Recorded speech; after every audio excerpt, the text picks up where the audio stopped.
Welcome to Pathways to Stillness. I'm Dr. Gary Irwin-Kenyon, a gerontologist and Tai Chi instructor. On this show, my co-host Vicki Hogarth and I explore how the practice of stillness can transform the way we see aging, death, and loss, and how it can help us understand our lives as a story. It's always wonderful to sit down with you, Gary, on this show. On this episode, we're once again talking about grief and the role it plays in our lives as a story. We put a question out to viewers at home, and it was actually overwhelming what kind of response we got. So the question we put out on social media was, how has grief shaped your understanding of life's meaning, and what purpose does grief serve in our lives? And we had over 100 people write in this one. So clearly, dealing with grief for more than one episode was worth our while, because definitely it's something that people wanted to talk about. Are you surprised by the number? I am surprised. It's wonderful that there are so many folks out there who feel comfortable enough to share some pretty personal experiences with us. Yeah, I honestly had tears rolling down my face as I was trying to I didn't even know which ones to pick, but I will read a few out. And again, for those following at home, we do put these exercises out. For now, we're just using, due to the meta news block, just my page. It's Vicki Hogarth, where we share on Facebook our questions of the day for other shows as well. But for the purposes of this show, we put our questions on there as well. Trish, I'll read you a few that came in. She said, my husband passed away last week. So she was, and what's neat is that you find that there is this space where this show has created a space for people to talk about comfortably very hard things, right, super openly with each other, with people they don't know, with us. So Trish, she wrote in when her husband had passed away the week before. She said she can honestly say that it was his attitude towards death that shaped, I'll read it in her words, has shaped my grief process. Although I'm totally and absolutely devastated at the loss of my life partner of nearly 30 years, I followed his lead in not taking the why me or poor me path. He was positive about leading a meaningful and wonderful life, so that is what I'm holding close to me. I take solace in every bird I hear, leaf that blows in the wind, and clouds that pass in the sky above. There's no better memory than the one of his smile and his laugh, and each day of my grief is different, and eventually the tears will stop flowing at a song I hear or pictures I look at. I take strength in the strength he had. So, wonderful. I mean, to have that happen after just a week, that's a wonderful way to see it, and I hope that I can follow her lead with grief. I don't know that I can. Greg wrote in to say when he was 14, his brother died in a tragic traffic accident, and the week of his 17th birthday, his dad passed away. So he says, I was introduced to grief at a relatively young age. It sucked, and it still does, but it also gave me an understanding of the harsh reality of life. I cherish every day, appreciate the family and friends that are still in my life, and I take nothing for granted.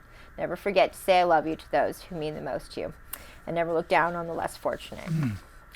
I wanted to read this one from Audrey.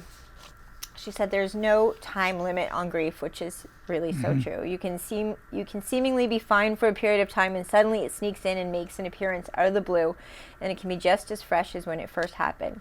Grief teaches us to love a little harder, hug a little longer to those we care about. Don't take them for granted. Don't be afraid to say I love you. Everyone experiences grief in their own way, and there's no right way or wrong way. Grief does not have to be only when someone passes on. It can also be for any kind of loss.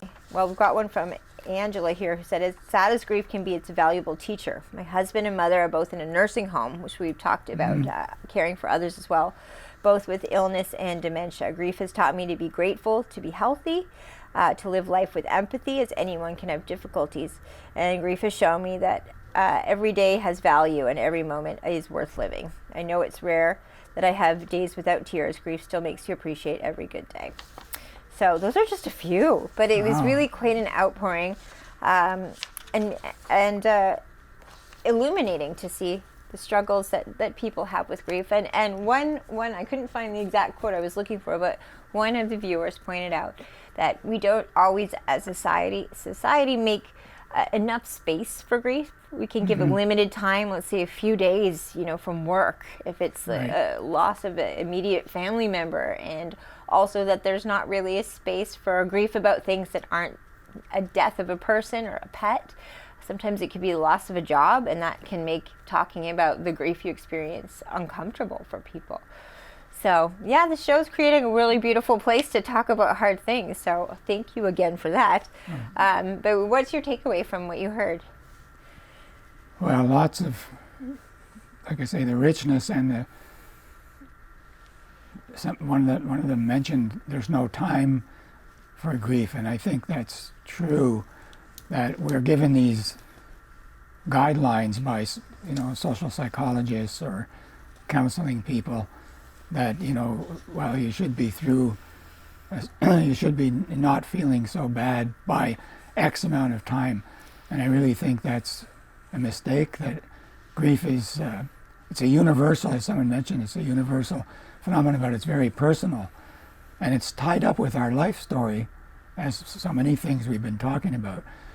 So it all depends where we're coming from when grief, like you say, hits you, and sometimes without any warning.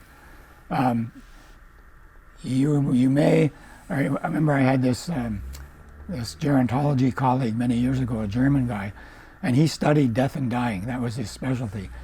And he said, I went to visit my dad in the hospital. He was dying, and he said, I thought I know how to do this. I've studied it all. And he said, I just broke down, and my father had to help me through his dying process. He said, I just couldn't believe it. I was just like a little kid again. So, and one of the lessons from that, I think, is there are no rules. It'll be what it'll be. It'll take what it takes. Now, they do suggest if you're having trouble functioning in life after some period of time, you may want to go for professional help to help yourself through it. But otherwise, pretty well anything goes, and including grief reactions. Like some people will eat more, some people will stop eating, some people sleep more, some people don't sleep, some people, if you're subject to any kind of substance abuse, that can be really tough. And that's where I've noticed with my experience in my family with the 12-step program that that's a wonderful program when it's really heavy stuff happening, because you can go to a meeting, you can call somebody, and there'll be somebody to listen to you, not judge you, but accept whatever it is you're going through, and kind of guide you along, say you're okay, but you might not feel okay right now, that sort of thing. Yeah. So there's, so again, I remember one counselor that I used to teach with, she said everything is normal. She had one client who threw furniture across the room, because that was one of her, she was worried about that. And then people feel, they idealize the person. If it's about the person who's died, they often idealize the person. And then after a while they realize, no, they had their shadow side, or they weren't perfect. And then they start feeling guilty for thinking that way. So there are all these factors that work themselves into the grief process to all of us individually. And then we have, of course, social ways of grieving, funeral parlors and memorial, memories of life, that sort of thing. We have that whole area too. So I talked to my friend Bill Randall about this. He said, well, grief is a huge topic. I said, yes, it is. We're just putting things out there, and so are these wonderful people. So it might help all of us, or some of us, to touch on different things, and then we can go on from there. We might have another show on specific areas, Well, you're right when you talk about 12-step programs, self-help groups, because I think in those circumstances, you really can jump right into talking about something that in normal everyday conversations, hard to bring up. Something's on your chest, weighing heavy on your mind that you're struggling with. It's nice to go into a setting which this show offers, as well as the posts on social media for people. So it kind of works like a virtual self-help group that we're in online, where we are sharing very openly. So again, we want to encourage that at home, because a lot of times the viewers will illuminate something we've been talking about here just with their own life experience, and it really does help with our own exploration of these topics. Yeah. Another big topic about grief is aging itself. I think we're all grieving, and it's not, in a depressive way, but we're all grieving in some way or another. So I find just on this show, as we've been doing this show, it either reminded me or made me think more that when I encounter people, they probably are grieving something, whether it's a change in their physical health, their job, a relationship, loss of a pet, as we said before. But there are some changes, all about change. All the changes have occurred in their life that mean that they cannot keep the same story any longer. The story doesn't make sense anymore, and it's causing them pain. Mm-hmm. So we are all, like there's the joke about wearing eyeglasses that, people who are doing it because they will not move in that direction because they think they're going to be in the cemetery the next day. And I mean, that's not to be judged harshly, because I know I was very lucky, or not, for a long time. I didn't lose anybody. Well, one aunt that I was close to, but didn't lose very many people, and didn't have serious physical changes or challenging physical changes till I was probably 70. And so some people say, well, yeah, you were pretty lucky to make it that far without serious problems, or I don't mean life-threatening, but problems, things that I need to pay attention to. I think I've spoken about this on this show before too, but I can relate to even aging is one thing, because yes, the reading glasses for me, this was a big deal. And I even asked my eye doctor if I could get laser eye surgery. She said, no, maybe not such a drastic move when you just need the lowest reader. But it was this sort of, in a way, it felt like the first time of acknowledging, okay, this is my eyes from now on. They were 20/20. There's a little warning that goes with that. This idea that every time I need to look at my phone now, I've got to search for these first. And it seems like a little change, but it's really emblematic of what will be more changes going ahead. If I'm lucky, but I have to remind myself, if I am lucky enough to live a long life, then there will be, I don't want to say a downward I won't say a downward spiral, but you have to expect some decline. But again, you can mentally prepare yourself for it, and yet the grieving or the sadness that comes with that realization, you can't always predict how you're going to feel. Right, you can't predict it. And you can, I was talking to somebody yesterday, and they were saying how all these changes in their life, where they were hard at first, health things, and she said, it takes me longer to get going in the morning, or to go to bed at night. You know, I got to brush my teeth. I got to do this. I got to wash myself off, or I got to, just a whole list of things. But maybe that's a lesson in, if you can, slow down and just allow that space and time to be there, to make it part of your day. Mm-hmm. Well, I think for most of us, when things first happen, I was going to say too that things first happen, like glasses or hearing aids or many of those things, there's so much technology or intervention, lifestyle intervention or technology, that can ease us through a lot of these things if we accept it. Yeah. We can say, well, I only need the easiest glasses to read. Maybe and maybe not later on you'll need stronger ones, but you'll already be used to wearing glasses. Yeah. I don't know.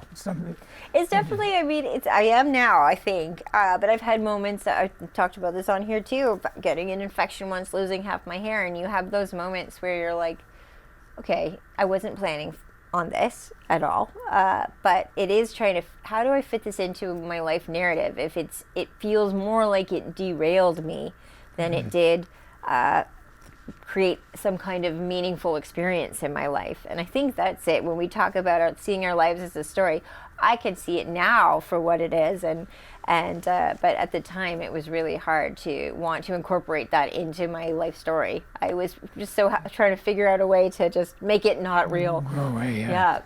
Yeah, instead we can, if possible, we can start to learn to accept and realize that we're restorying, that we can make a different story out of our life with this, helpfully in different forms of grief. And then what we're talking about here too is we could try to bring our stillness practice to our grief.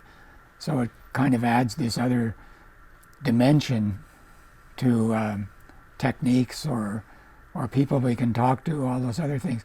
But this in itself, of course I'm biased, but this in itself can help us to get a bigger space on what it is that we're going through. So how do you, when you tackle something like grief, especially when we see our viewers write in and people who've lost someone over 30 years ago, and also a woman who lost her husband a week ago, and how do you approach, from both that loss that's still there, still has left a place in you, has changed you forever, or a fresh one, how do you approach grief with stillness? What's your best advice? I know that's a huge question to unpack. No, I think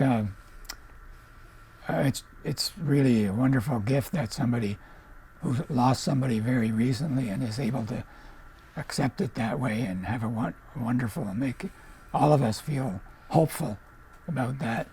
And then I guess you just, for the long term, things happen that you don't expect. I think I mentioned before that music, you're driving along in the car and I hear a certain song by Crosby, in my case, Crosby, Stills, Nash from 50 years ago. And I just start crying. Where was I? Oh yeah, I was doing, it isn't necessarily a person, but that was my life. It was such a wonderful life 50 years ago. And so the emotion, so I guess that's a way to be open to that. Mm-hmm. And not reject the possibility that not doing grief so much, but being with your grief, that's where the stillness would be, if you're able to accept. And then we have this whole bigger picture about falling upward, or Father Richard Rohr, that all these things are intended to help us to rise to a fuller life. Now, we can believe it, not believe it, but we could also step back and say, many of these folks, are there experiences that actually have given me a new look at my own life and some more meaning? I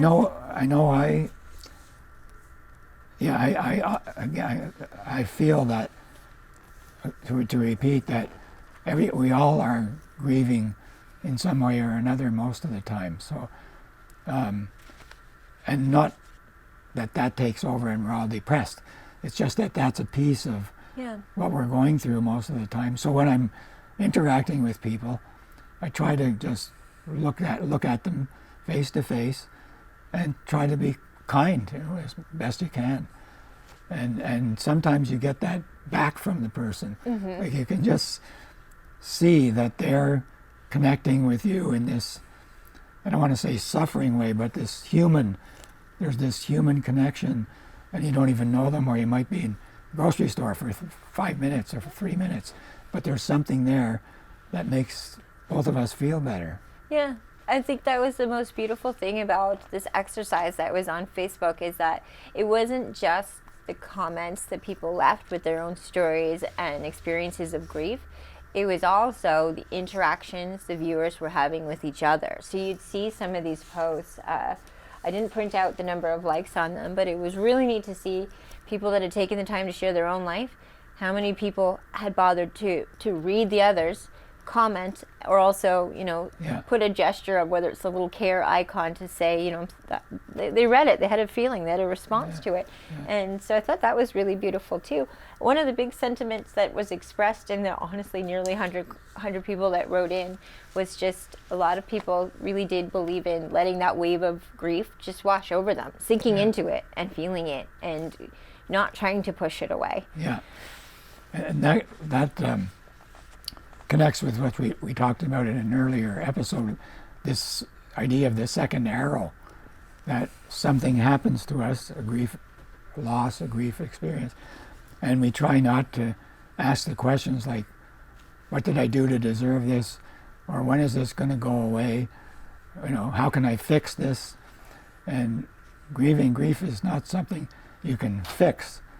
There was a dissertation that a colleague pointed out to me once that was talked about how to get over grief in 24 hours. I hope that person didn't get the dissertation accepted on the first round, because that's just so totally. Maybe a corporation would buy into that, some corporation, but that's totally not the way these things work. Wow.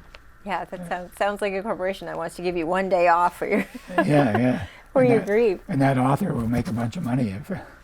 Well, we again near the end of the show, only having scratched the surface of grief. Do you have a exercise that you'd like people to do at home for this week? Anything we can post on the subject? I think we might be carrying on grief next week as well. We could. We I think with this, there would be another series of themes that we could take one more episode with, I think. Yeah.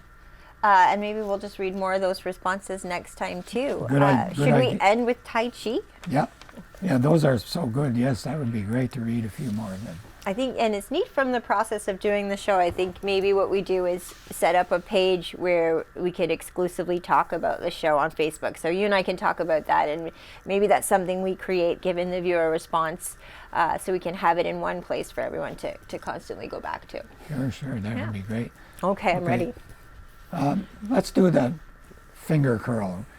We're going over, if you've been watching all the episodes, we repeat the movements because there are always more details in them, and the repetition is part of what Tai Chi is about also.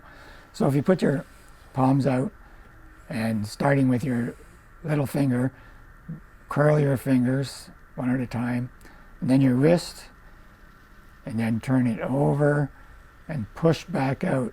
Yeah. And then there's a graceful move here, just reverse it. Yeah, that's it.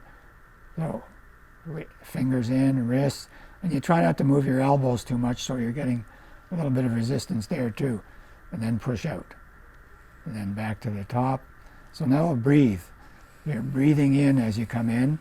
Take another breath if you're going too slow, or slower, and push out. A couple more. In. So from here, breathe in, over, push back out, and then curling back up again. Yeah, one more time. Breathing in, and push back out. Yeah, there we go. I always love going to visit my parents and seeing them doing the Tai Chi moves they've learned from the show. So I hope that they're getting a lot of use from all the viewers at home, and I'm sure they are. And I look forward to sitting down with you again next week to continue this. And I say this with all sincerity, this very fascinating discussion about grief. Thank you for being here, Vicki, and thank you everyone for coming out to another episode of Pathways to Stillness. See you the next time.